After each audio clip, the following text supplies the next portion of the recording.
Hey everyone, Butlee here. Me and Patch are back. Episode 5 in Tactics Ogre. How you doing, Patch? I'm doing pretty well. How are you? Doing fine. I'm getting there. I was a bit crook over the weekend, but I am hopefully feeling better. And for you non-Aussies out there that may or may not be excuse me, watching this, Crook is sick. I was coldy, so I don't know if you can tell in my voice, and hopefully I won't splutter too much while I'm doing this. Anyway, points, first things to first order of business. First probably 10-15 minutes of video here is just pottering around in-game, in inventory screens. I'm doing this thing here. I'm gonna like reassign my party to put like in descending order of like tanks to rangers. It's the only way I can compare troops easier. And just things like that. I'm gonna look through skills, maybe do some shopping and just like maintenance stuff. So it's more for like if you're trying to play along or use this as a bit of like a guide or understanding, you can just pause bits and have a look through and just follow that way. And none of this is like you have to do these things like the way I do them. It's just to give you an example of how you would do them. So that's that. The other thing I wanted to mention is first 4 videos, sound quality has been a bit all over the place. We've basically just been trying things. We're trying to, pin it all down. We're trying to get us, we're not in the same physical location, so trying to get us on the same sound level, same sound quality. Trying to work on like the programs and applications that we're using to get that working as well. For this, we're actually using 2 entirely new programs. Well, entirely new, no, but upgraded stuff that we haven't used before, so hopefully the video quality is still consistent, and hopefully the sound quality is a little bit better in this one. If nothing else, at least the sound quality between us. Hopefully the game isn't too loud. And that's all I had to start. I just wanted to get a couple of things out of the way. Just to sort of say to everyone, hey look, hopefully we're getting better at this.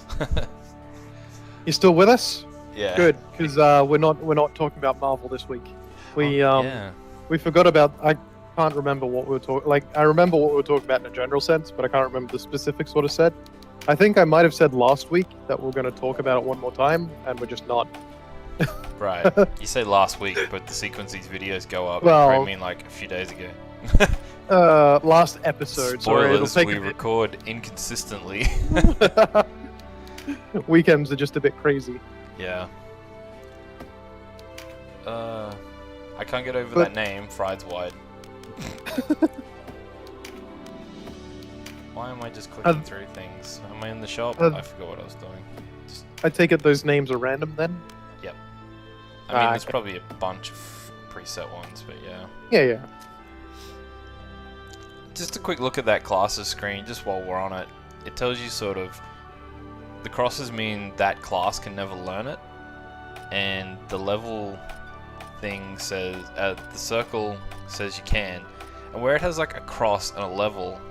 What that means is you can learn it at that level. There's going to be another instance where you get classes, where you get classes that can use certain moves but can't learn them. And this is where the class system comes into it. So you might need to like move them to another class so they can learn certain moves or certain magic, and then move them back to another class that can use it but can't learn it, if that makes sense. And we won't get into all of that anytime soon, so that's in the future. But just cool little things like that. It's just another reason where I'm not saying this is unique to this game, but having that all in this game, it helps you really customize your army the more you look into it. And I really enjoy it. We might find our main character does that a bit. He will learn certain things and then change class, and some of them will be good, some of them will be bad, and then we'll have to like take convoluted paths to get him the right abilities and the right skills and maybe magic and get him to where we want to be. So yeah, that's always fun trying to do that. Anyway, none of this is particularly interesting. We're just going through skills and stuff. So we were going to talk about something else this time around. Something else related, but not related. Well, it's not related. Well, it's kind of a tangent of what we were going on, I reckon. Yeah, it's sort of, we're talking about new characters and things, but talking about the movies. So this is sort of movies and remake related. Specifically, like, it's funny how how many remakes there have been lately. There's been, you know, Ghostbusters. There was the soft reboot of Star Wars. There was the Jurassic Park. There was all these different movies. Fantastic Four. Does that count as a remake? They kind of consistently remake them. Well, I don't know if that one Superman is a remake from a few years ago. Batman v Superman. Well, some of these things don't count. So, what it is I came up with this sort of a general sweeping idea where I think it takes you about 30 years before you can remake something. And that's not exactly 30, not it needs to be 30 before you can. It's sort of like a rough measurement of about how much time passes before something gets remade. And you can see that with a lot of things. Like I said, well, Jurassic Park, that was early 90s. We're getting near 30 years there. That's 25 years. And have you heard? There's supposed to be a Lion King live-action film coming out. That'd be another... Yeah, so... Lion King is my childhood. If I'm aging myself ungraciously. Well, what I sort of thought of this idea was, when you grow up with these things, like Ghostbusters, when you grow up with something like that, you might not watch it when you're a kid.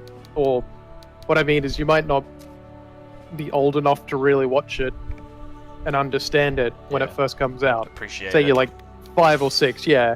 But growing up, you've been shown it as a kid, so you're going to watch it a few times, and you'll get familiar with it, you know, over the years. And so it becomes really like this, sort of like a cultural marker for the youth of that generation, as something they can always go back to and know and they enjoyed. And then when the remake happens, it's at a point where the people who grew up with this movie are now adults, and they're now at the age where they will go out and see movies. They're in that 20 to 30 age bracket, where they're like, oh yeah, that movie from my childhood, they're making a new version of it. Right. One that you mentioned recently, so you mentioned Ghostbusters to lead into this. Do you know what year the original Ghostbusters came out? That would have been 1980 something, 86. Right. So I grew up in a time where Ghostbusters was, I think, I don't know the movie, but I think when it originally came out, it wasn't that big a deal, and its cult status, like a lot of cult things, came over time, right? And I believe I grew up sort of as I got to understanding what movies were and stuff like that. I used to get that, like, oh, Ghostbusters is a cult thing, you have to catch Ghostbusters, you know, it was replayed on the TV every few months, you know, things like that. Yeah. And so I never really got into it that much, but it was always there as like, this is an icon of an era. And so I can understand now if there was people in my generation who were always like, wow, what was the fuss about this? Why did everyone force me to go watch this movie that even by the time I was watching it, it was a bit old and aged. I won't say dated, because that means a different thing, but yeah. And so to see it remade, I can understand. They're like, well, there's a lot of people around Butlee's age that wondered what all the fuss was. So I can see the appeal from that perspective. Which is the funniest thing then is, like, why did they remake Ghostbusters deliberately with an all-female cast? I don't want to get into that discussion specifically, but it's just like, if you're trying to appeal to that audience of people that understood the original was a cult following, why would you change it so much in any regard? I mean, in many ways, some of the stuff you said,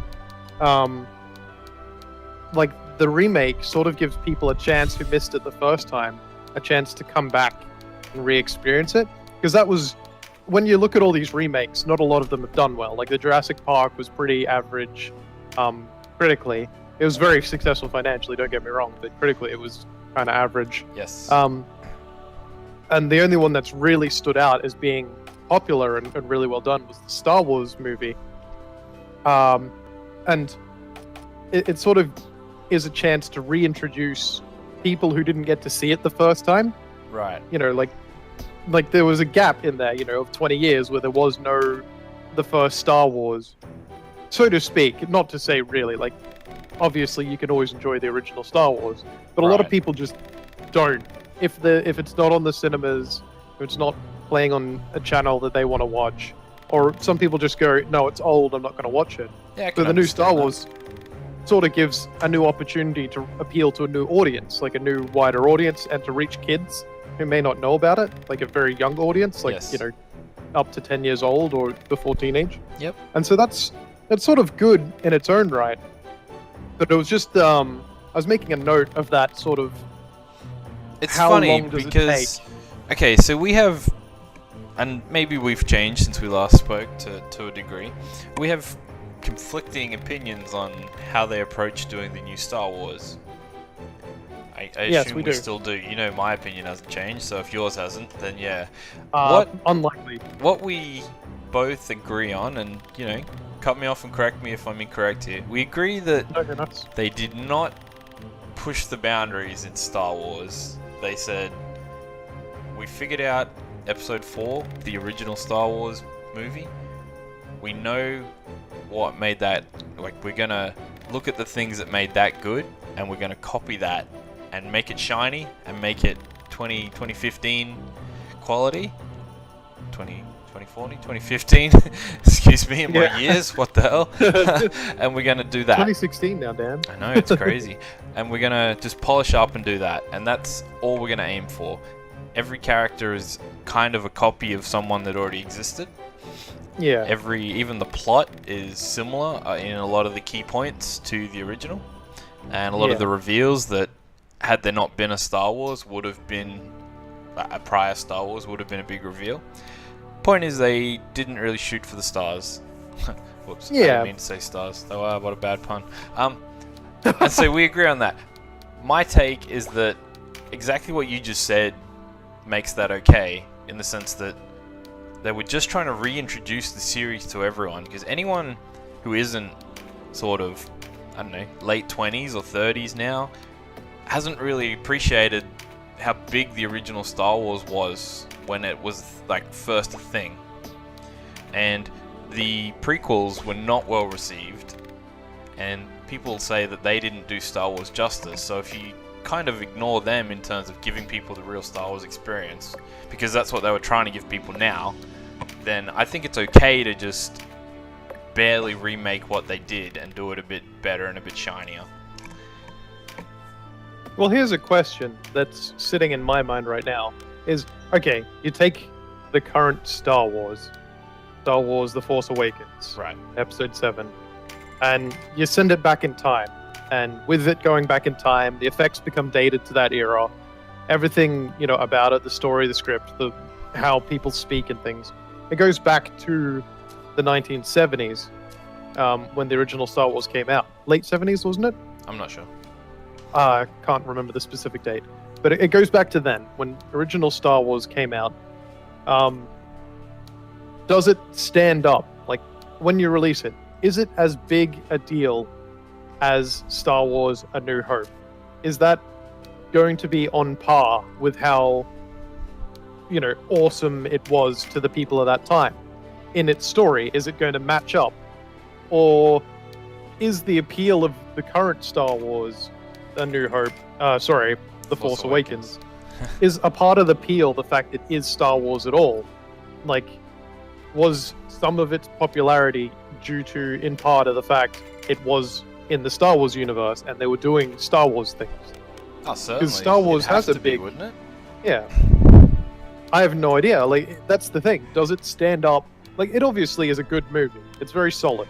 But how much of its extra success is from being Star Wars, and how much of it would stand up if you made it as another sci-fi movie that isn't Star Wars, or even like a medieval fantasy with the same themes? Because obviously Star Wars was originally, your classic hero's tale, just in space. Right. I think it would definitely do exactly how A New Hope went. I think it was too accurate a mirror copy of that to not be the same. I don't think it would do better. I don't think it had more revelations, but it was pretty simple. It didn't have too many other, I guess, themes beyond what was at face value, and I think that was fine. And all the things people say about A New Hope, like the way they introduce the villains and give them sense of scale, the unknown emperors and plots, and a bit of politics in there as well, and you know, sort of the uncanny collection of how the characters came together. I think all that kind of thing is fine in The Force Awakens. I don't think it's worse. Well, I think we're sort of getting into this topic a bit. So, and I'm keen to continue because I like talking about this. I have a lot of fun talking about this topic because obviously, of my opinion is, and I'll be straight with it, is that it wasn't as good as the original. And that's partly because they were trying to be like the original, but they lost a little bit of the magic that was in there, and they lost a little bit of something. But it's hard to pin down what exactly. It's very hard to say outright, this is what they did different, this is what changed. But have you watched the Red Letter Media review? No, I haven't. The Plinkett review specifically. They covered some really good points on it. I'm trying to remember a couple, sorry. I had them in my head just a moment ago. One of the big points that they covered is the New Order, or whoever they are. They're sort of in the same position that the Empire was. But the Empire was defeated. So who are these guys? Like, where did they come from? Why are they a superpower? And that seems like an oddity. Like, but it kind of goes against the comment you were making about, like, you only asked that question because you know the other Star Wars movies existed. Again, yeah, I agree. Can we just have a quick look in game, and I'll cut back to Red Letter Media and Plinkett and things like that. So, yeah. I know what's coming in this battle, and this is sort of the first, in my opinion, one of the first times where I've had to strategize the tactical layout of the team. As you can see, I pushed one of the knights to one side, and I pushed Ganopus to the right, and pulled some of our squishy units back into the left. And if you remember, we haven't been sort of closely following the plot, but if you remember, like, already in our journey, Nabeth here has been quite infamous. He was the one supposed to hold Amarika Castle, and he just went AWOL. And it turns out that he basically is just, as he says, he wants to just satisfy his own curiosities. He just wants to go and do his experiments. He's a necromancer.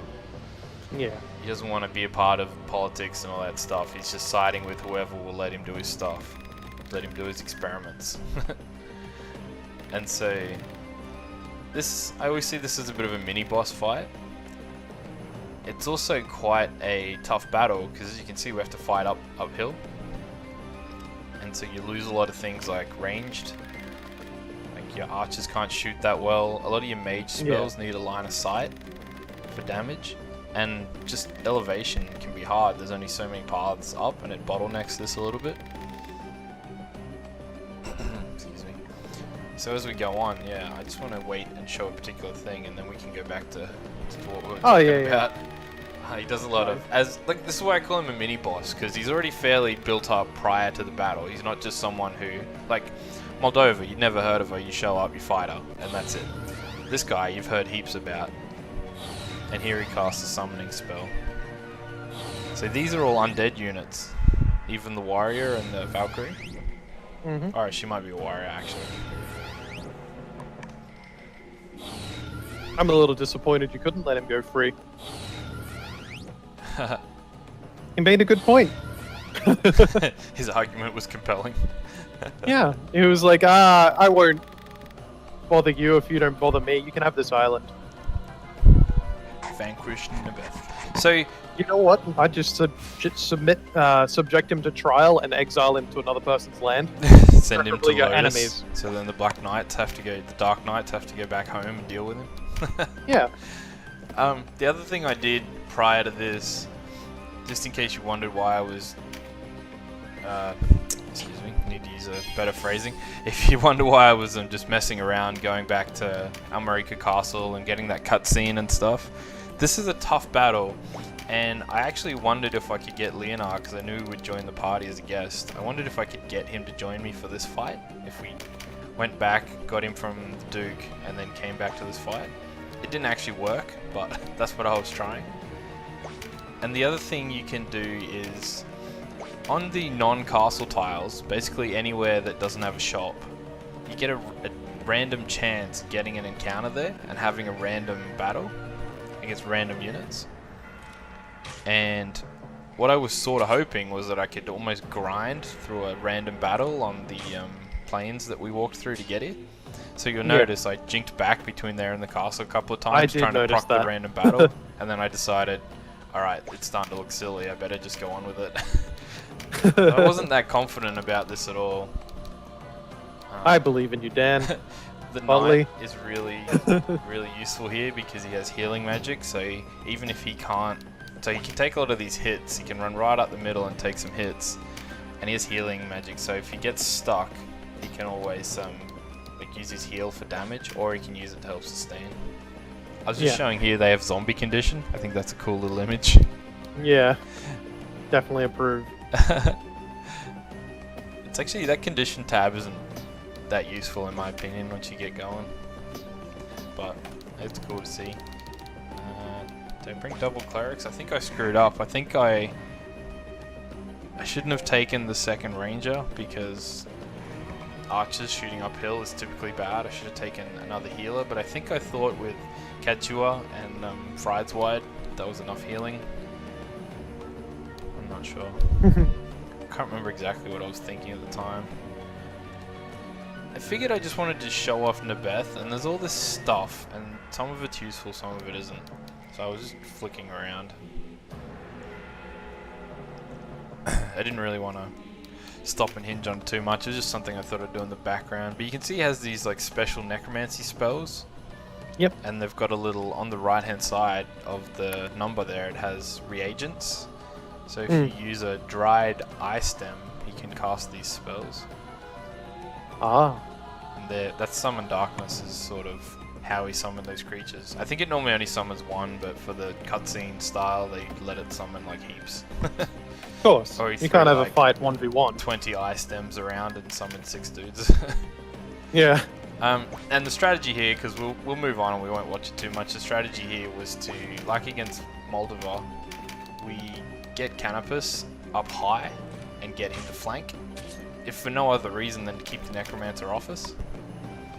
And then it also means that if at any point the fight gets too hard, we just basically we just take tunnel vision and take out the main guy. But in general, I'll try and fight as many people as I can because it's better sport. And like I say, it always helps you upgrade your units and your weapons and your abilities by using them more, so... Definitely. And I didn't bring out mage, so I'll talk about him next time. I think I used, Hadrian has a spear, but here's the power of a rune fencer or a Valkyrie. So I couldn't get into a range where I could use his spear, but I can still spit out damage because he has a fire move. And that's like, if you see the difference, like my warrior and knight, they just ran to the front and did nothing that turn, whereas he can actually do stuff. Yeah. So you see the advantage of a jack of all trades, rune fencer styled guy, and females of the Valkyries. Insane. Wow, Leopold. You're very eloquent. For a ghost. You're eloquent for a man with no legs. Alright, anyway. Ah, yes. Eloquence, the height of... legs, the height of eloquence. Anyway. So you can see Fried's White has exorcism now, so any of these undead units that we knock down, they go down with the ticker. I can use that to burn them. I tend to not use her for healing so much because she needs to save up the mana, the magic, to be able to cast exorcism because it's expensive. Yeah. Yeah, as you can see here, I'm just moving Canopus into a place where he can just shoot or whatever. Because he's got height, I can pretty much hit anything I want. Early on, just trying to go for whatever the biggest damage ranges are. As you can see, that only deals like 20 odd, whereas in the past some of his areas have dealt 40. It's just because we're not as high a level. Levels make a big difference in this, and you've got to keep your flow of levels up with theirs. But like I say, this is like an optional mini-boss. You don't have to do this. You could just like skip this battle entirely. So... But like, you know, I always like doing it. It's always good fun. Yeah. It's a good challenge. It's like, I call it like a mini boss. I think it's really cool.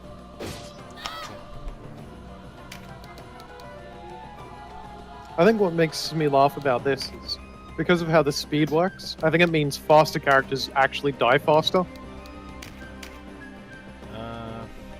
once they go down, doesn't their turn tick over 3 times? I'm not sure. It might actually reset their RT to like maximum. Oh, okay. I'm not certain. I know when our Rune Fencer, who's typically really fast, went down in the other battle, it took ages for him to swing around, whereas he would normally be going really regularly. Yeah, fair enough. Which is good. Like, that's not so much to worry about people getting down. It's like if you have a lot of people knocked out, you start losing the fight really quickly. So yeah, you know, the threat of death is a part of it, but hopefully it's not the main part. Zombie, be gone. That's the way to get rid of zombies. Anyway, so we'll just let that play out. This battle goes for a little while. It's actually quite tough to basically build you out the mountain, and actually some of these skeletons and that get in our backline in a little bit, which is pretty tough. And we have to dig around. But I like it. All the little micro movements. You can see my archers are going wide because I know the skeletons are going to go down the middle, so I'm trying to put a bit of distance, and I'm trying to keep the knight and that in the middle so that we can block off their path to us and stuff like that. So anyway, we might go back to what we were talking about. Plinkett reviews. I basically enjoy the first one he ever did on the prequel, episode 1. And then after that, I got a bit jaded with the style. I feel like the people who created the Plinkett reviews only did the other ones because the first one had such a fan following. And I feel like that shows in the quality of what they're doing. So I don't even know if I've seen the episode 3 one from years ago. I definitely haven't watched any of the Star Trek ones that they did. Oh, I didn't watch any of the Star Trek ones either. I can still go and watch the episode 1 because it was fun and I enjoyed it, but I feel like everything since then is just... It feels to me in the quality of the video that they're just going through the motions. Maybe. So that's why I haven't watched the new Star Wars one, basically. But you did say they brought up some points. Were you interested in discussing those points, or were you just making a note? No, I was interested in discussing those points, because one of the first points they brought up, not first points, they actually take a long time to get to any points. But one of the points they brought up was the Order is this big threatening empire, and the good guys are a part of the resistance, you know, who are fighting against this big empire. But at the end of episode 6, Return of the Jedi, everything was fine. Like, everything was good. There was a good kingdom with a working army. Leia was in charge of it, or at least a part of it. I'm a little bit hazy on that one. I haven't seen it for a while. You know, the world had been saved for all intents and purposes. And it was very odd for them to reset it, so to speak.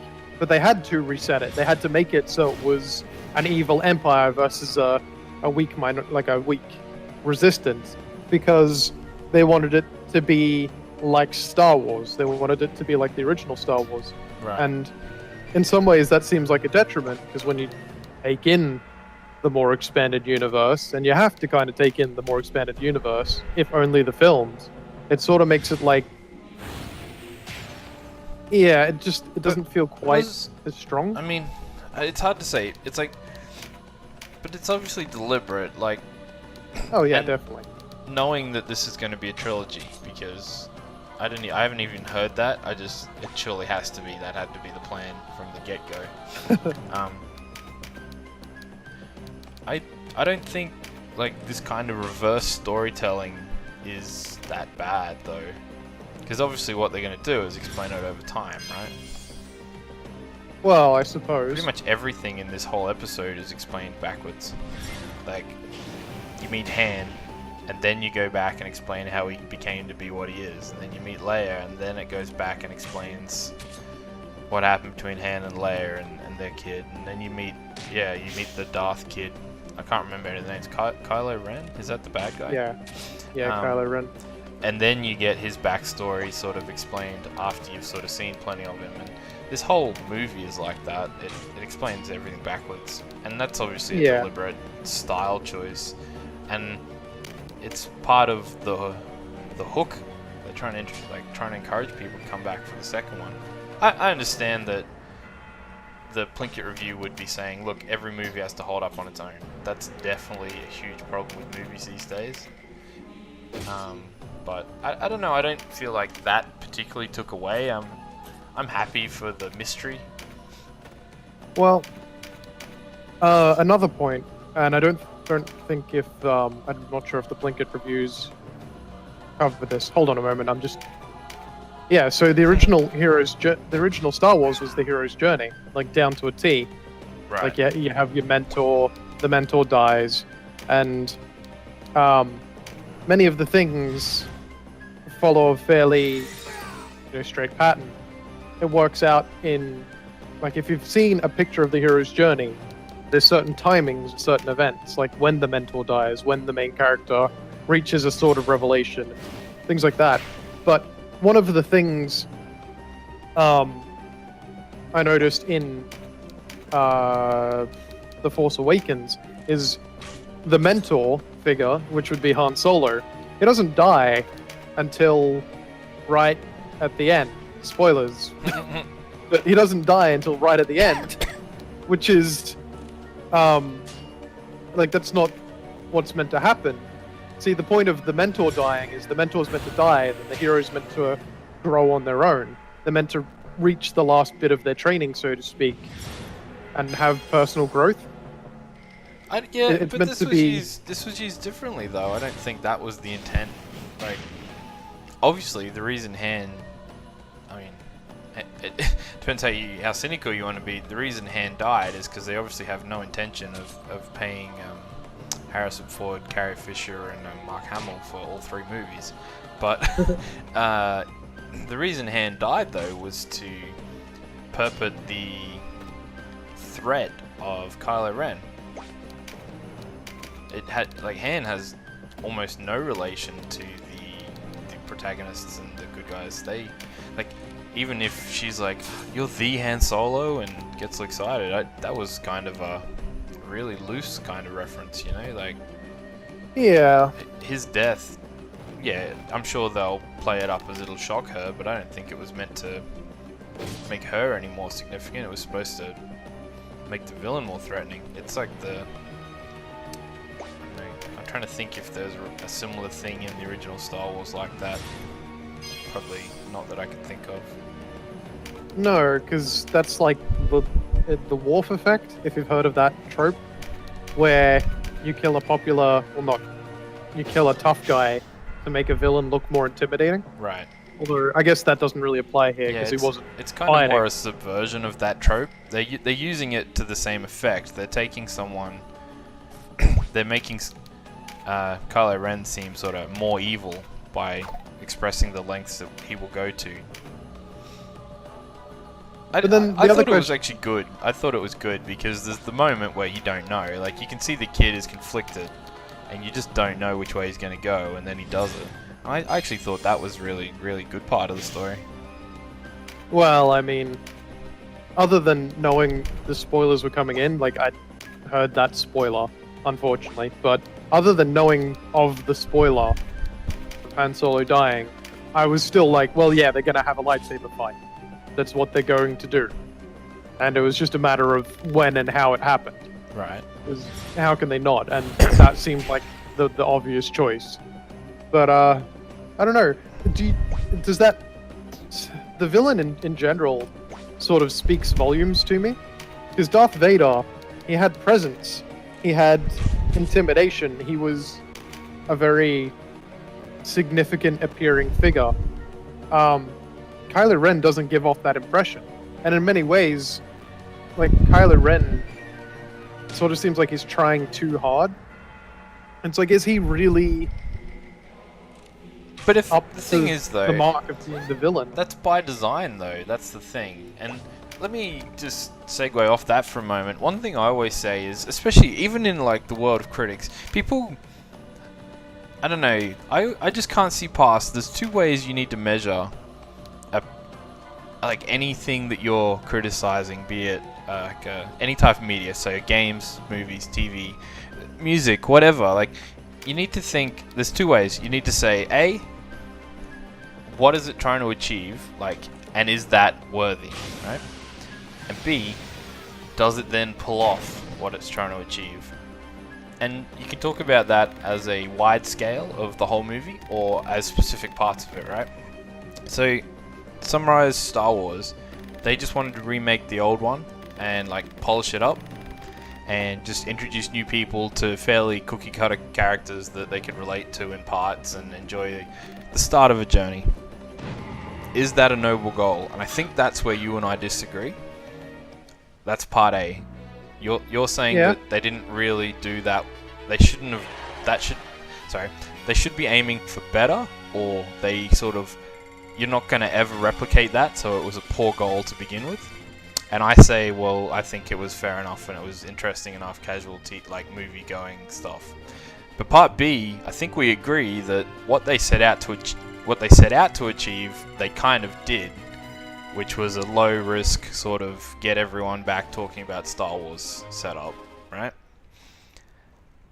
And so in this point in particular, what were they trying to achieve related to Kylo Ren? Well, they were trying. I think they were trying to make him seem like a bumbling sort of, I've got a lot to prove. I'm getting frustrated at how hard it is. And also, like, here's a new way that you can slip to the dark side by trying too hard. Fair enough. And I think that was by design. Now, we can argue whether that's good or not. I totally get it if someone says, yeah, but that sucks. That part of it sucks because what made the original one is how intimidating Vader was. And Vader's awesome because he's a threat, and they show that. He kills people with a thought, you know, like... Yeah. He was cool because of that. And this new style of character, even if in the part B of my judgment tree thing that I mentioned, they pull off Kylo Ren exactly how they wanted to. What they wanted to do might not have been that good compared to the original Darth Vader. Well, right? I have a few more points to cover. Sure. Because I know we're starting to wind down a little bit. Right. The first point is Kylo Ren, as he is, he could really grow into like a really good villain. His story could be absolutely amazing if they play him out right. If they play him out as this growing threat who starts off full of anguish, and then he sort of masters it, takes control of himself within the context of the dark side, and realizes his own vision of becoming a true villain. That could be great if his character goes down that line. Right. But we'll have to see if they try and do that, or if they try and do a sort of redemption thing through Carrie Fisher, or something to that effect. I don't know. It's. And then the other point I really wanted to say is we talked about this movie if it was released instead of A New Hope. What if this movie wasn't a Star Wars movie? What if it was a standalone film? It didn't have association with Star Wars. It still had, you know, a lot of visuals, similar themes, and all that. Would it have been as good a movie in that case? Or would people have just said, well, this is just a less good Star Wars? Isn't that what they're saying anyway? Well, yeah, but that's what I mean. Like, I don't know. I think if they made a movie that trades on the Star Wars name, I think that's okay. I'm just pausing for a sec because I know what's coming. I selected Vice. I tried to get him to change class, and he got angry. They set out to make a movie that definitely traded off the Star Wars name. Yes. Do I think that kind of movie would stand up on its own? It depends. If you're saying if they didn't ever call anything Star Wars and they just made standalone space movies, I think yes. If you said this is Star Wars that already came out, here's a movie that's not Star Wars that's based in this era, I think obviously it would be competing against Star Wars. So it's a really hard discussion to have, I think, is what I'm getting at, because you can't trade on the name of Star Wars when you make this kind of movie now.